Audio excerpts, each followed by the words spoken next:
Good morning dear students, I hope you all are fine at your home. हम लोगों ने previously 5.3 exercise start कर दी थी, उसका फर्स्ट क्वेश्चन कर चुके थे ऑलरेडी। ठीक है, तो अब हम यहाँ सेकंड क्वेश्चन पे आते हैं अपनी एक्सरसाइज के। उससे पहले आई वांट टू नो कि किस किस ने अपना वर्क कंप्लीट कर लिया है।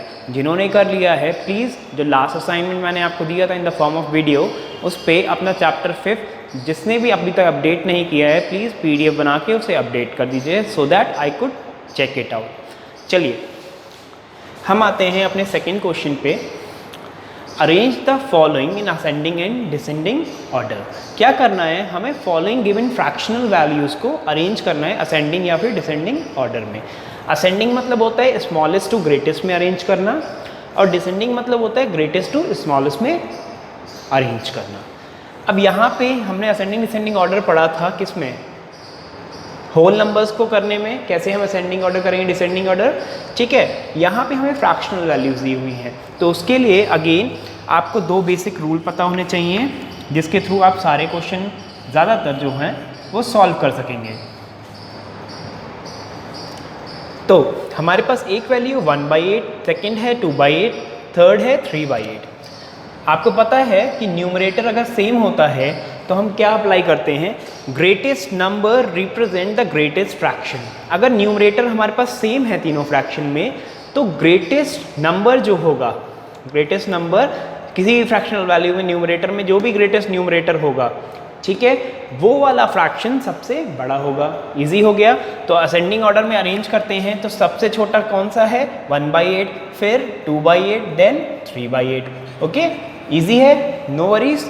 डिसेंडिंग ऑर्डर्स में आते हैं, इसका उल्टा कर दीजिए, 3/8, 2/8 एंड 1/8। ये जो मैंने यहाँ पे लिखा हुआ है ये खाली रिप्रेजेंटेशन के लिए लिखा हुआ है, क्या रूल हमने यूज़ किया है। अगर आप चाहें तो इसे ओमिट कर सकते हैं नोटबुक्स में लिखने से। नाउ बी पार्ट पे आते हैं। अब इसमें आपको क्या दिख रहा है कि सारे न्यूमरेटर्स एक जैसे हैं। सारे फ्रैक्शनल वैल्यूज़ जो भी दी हुई हैं उनके न्यूमरेटर कैसे हैं? एक जैसी वैल्यू है उनकी। तो इसमें क्या होता है, इस केस में हम देखते हैं कि स्मॉलेस्ट डिनोमिनेटर, जो सबसे छोटा डिनोमिनेटर होता है, जैसे कि 9 है, वो रिप्रेजेंट करता है सबसे बड़ा फ्रैक्शन। सबसे बड़ा फ्रैक्शन जो होगा वो रिप्रेजेंट करेगा आपका सबसे छोटा डिनोमिनेटर वैल्यू वाला फ्रैक्शन। ठीक है, तो असेंडिंग ऑर्डर में अरेंज करते हैं तो हमारा smallest denominator represent the greatest होगा, तो ये हो गया हमारा सबसे छोटा 8/11, देन 8/10, देन 8/9। ठीक है, कोई इशू नहीं है। डिसेंडिंग ऑर्डर में आ जाते हैं। अब सबसे बड़ा कौन सा हो जाएगा? बड़ा आपका हो जाएगा कौन सा? सबसे छोटा वाला। सबसे छोटा वाला क्या है? डिनोमिनेटर किसका सबसे छोटा है? 8/9 का 9 है, फिर 10 है, फिर 11 है। समझ गए? नाउ अब हम आते हैं अपने सी पार्ट पे, जो कि हमारा इंपॉर्टेंट पार्ट है एग्जामिनेशन पॉइंट ऑफ व्यू से। इसमें हमारे को फ्रैक्शनल वैल्यूज़ दी हुई हैं 3, 6/7, 7/8 एंड 8/9 दी हुई हैं, और तीनों में ही ना ही न्यूमरेटर एक जैसा है, ना ही न्यूमरेटर एक जैसा है और ना ही डिनोमिनेटर एक जैसा है। तो अब हम इस केस में क्या करेंगे? हम जो डिनोमिनेटर है सारे डिनोमिनेटर्स को एक जैसा कर लेंगे। अब वो करने के लिए हमें क्या ढूंढना पड़ेगा? उसका LCM, मतलब ये नंबर किस पर्टिकुलर नंबर को डिवाइड कर देता है। ठीक है, तो हमने इसका LCM निकाला, 7 × 8 × 9 वो आया 504, हमारा LCM आ गया। तो मतलब हमें क्या करना है? इस 7 को, 8 को, 9 को कन्वर्ट कर देना 504 से। ठीक है, हमने लिख लिया 6/7 एंड 6/7। अब हमें फाइंड करना है अभी 72 कैसे आएगा। मैंने ऑलरेडी आपको बताया था 504 है, इसे आप डिवाइड करके देख लो किससे? 7 से। 7 7 से कितना होता है? 49, माइनस करेंगे 1, 4 कैरी हो जाएगा, 7 2 ज़ा 14। तो हमारा क्या आया क्वेश्चन? 72। तो 72 से हमने यहाँ पे मल्टीप्लाई कर दिया, और जिस पर्टिकुलर नंबर से हम मल्टीप्लाई करेंगे डिनोमिनेटर को, उसी से हमें न्यूमरेटर को करना है। ठीक है, जब न्यूमरेटर को करा तो 432 आया, डिनोमिनेटर करा तो 504 आया। ऐसे ही आ जाते हैं हम सेकंड पे। सेकंड फ्रैक्शन है, उसको भी हमने ऐसी तरीके से डिवाइड करके निकाल लिया। अगर आप चाहें मैं आपको फिर करके दिखा देता हूँ, ये आपको करना नहीं है नोटबुक में, ये सिर्फ रिप्रेजेंटेशन है कैसे आप करेंगे।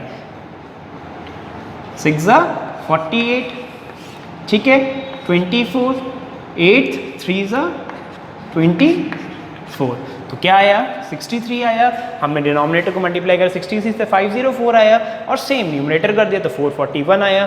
ऐसे ही हमने 8/9 का भी निकाल लिया। ठीक है, आई होप आपको ये समझ में आया होगा। अब हमें इसे अरेंज करना है असेंडिंग और डिसेंडिंग ऑर्डर में, तो उसके लिए क्या, अब हम केस आ गया हमारा जहाँ पे हमारे न्यूमरेटर्स जो हैं सेम हो गए। यहाँ पे सारे न्यूमरेटर्स सेम हो गए हमारे, तो न्यूमरेटर सेम हो गए तो कौन सा, जिसका न्यूमरेटर सबसे बड़ा होगा, कौन सा सबसे बड़ा है ये, तो वो रिप्रेजेंट करेगा सबसे बड़ा फ्रैक्शन। तो सबसे बड़ा फ्रैक्शन कौन सा हो गया 8/9, फिर 7/8, फिर 6/7।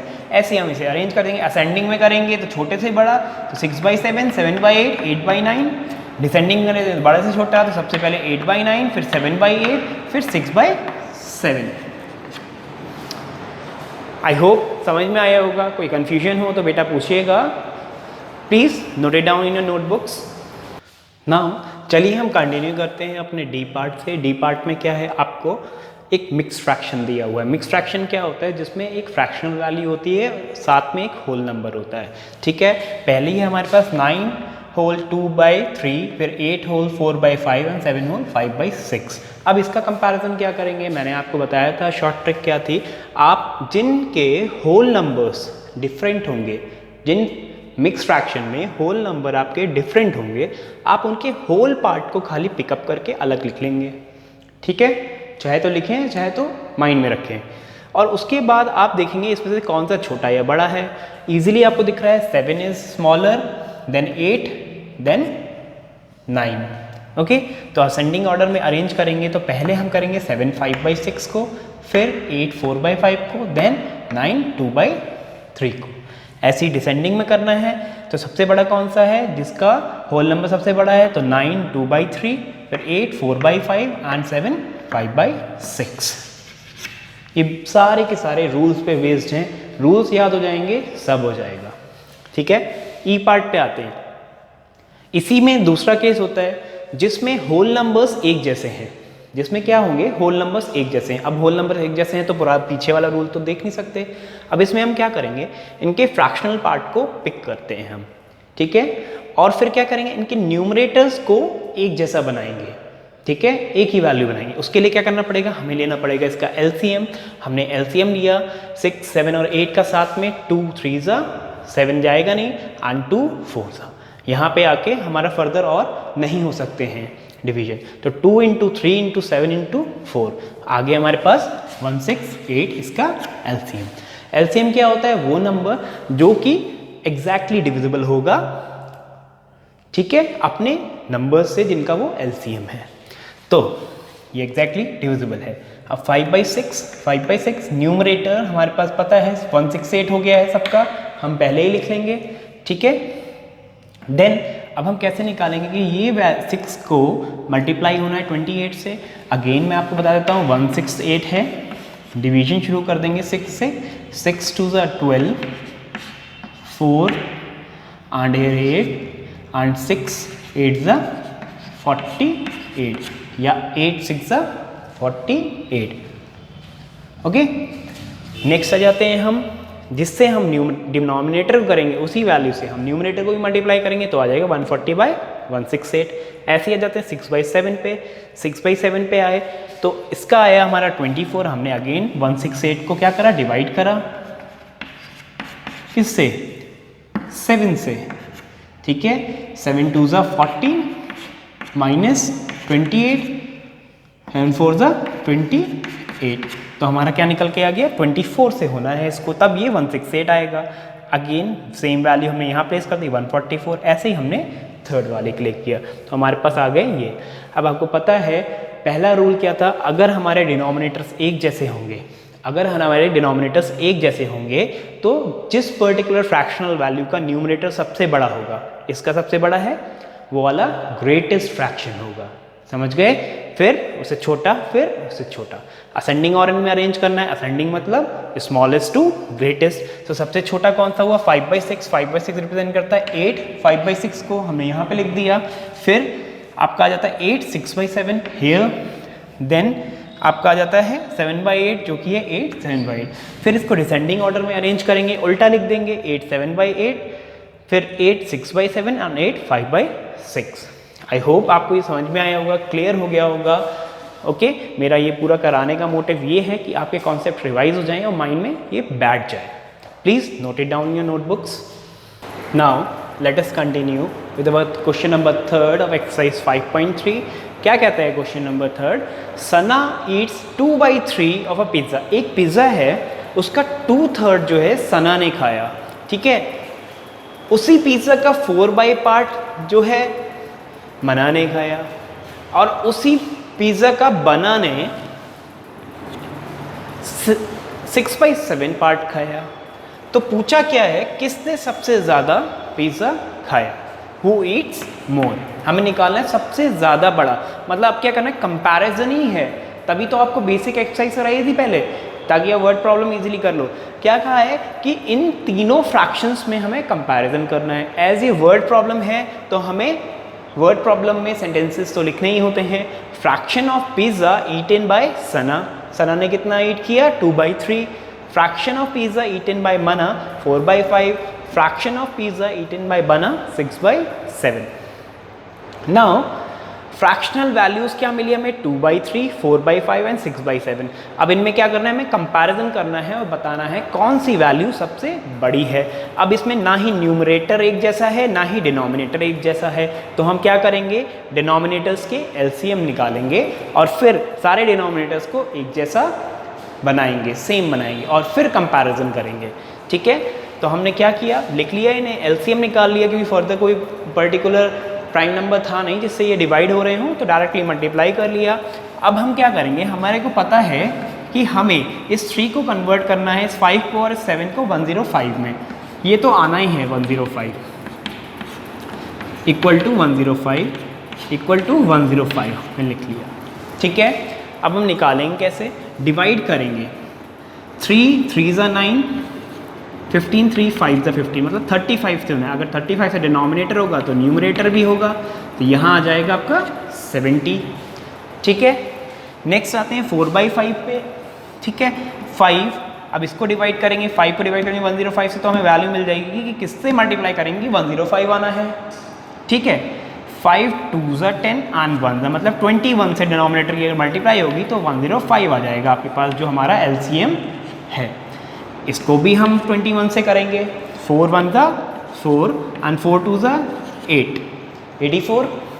नेक्स्ट आ जाते हैं हम 6/7 पे, तो इसको भी हम डिवाइड करेंगे, 7 1 ज़ा 7, 3 इधर से बचा 35, 7 5 ज़ा 35, 15 और 6 इंटू 15 या 15 6 ज़ा क्या होता है आपको पता है, 90 होता है। नहीं पता तो ऐसे करते हैं, 6 5 ज़ा 30 होता है, 0 यहाँ करा, 3 यहाँ कैरी हुआ, 6 1 6 7 8 9, 90 आ गया। आ गए हमारी फ्रैक्शनल वैल्यूज़। अब हम क्या केस लगाएंगे, जिसमें सारे न्यूमरेटर्स एक जैसे हैं। अब जिसमें सारे न्यूमरेटर्स एक जैसे होते हैं तो उस पर्टिकुलर फ्रैक्शन में जिस फ्रैक्शन का जिसमें सारे डिनोमिनेटर्स एक जैसे होते हैं तो उसमें हम क्या करते हैं, जिस पर्टिकुलर फ्रैक्शन का न्यूमरेटर वैल्यू सबसे बड़ी होती है वो फ्रैक्शन बड़ा हो जाता है। तो किसने इसके अकॉर्डिंग 6/7 है सबसे बड़ा है, 6/7 है, तो 6/7 पार्ट किसने लिया था, बना ने। तो हु ईट्स मोर पिज्जा, बना। लिख देंगे हम देयरफॉर बना eats more pizza. That is our answer. I hope आपको समझ में आया होगा। Please note it down. So that is the thing which we are going to do today in our video lecture. Please इसे notebooks में अपने लिख लीजिए और अटैच करिए with this particular video only. And बेटा मैंने आप लोगों को एक मैसेज भेजा था ऑन संडे कि आपको अपना प्रोफाइल नेम अपडेट करना है एज वेल एज अपने मदर फादर के कॉन्टैक्ट नंबर मुझे सेंड करने हैं पर्सनल व्हाट्सएप पे, ठीक है। मैंने आपको वो फॉर्मेट भेज रखा है कि how you have to type. आपको सिर्फ व्हाट्सएप में से वो कॉपी करना है और पेस्ट कर देना है गूगल प्रोफाइल में, ठीक है। उसमें क्या है, 6th blue, the name of the student and your SR number, मतलब योर एडमिशन नंबर क्या है। तो एग्जामिनेशन पॉइंट ऑफ व्यू से हम ये अपडेशन करा रहे हैं, इट्स वेरी नेसेसरी, आप इसे अपडेट कर लीजिएगा। Thank you, have a nice day, keep revising, stay at your home and stay safe.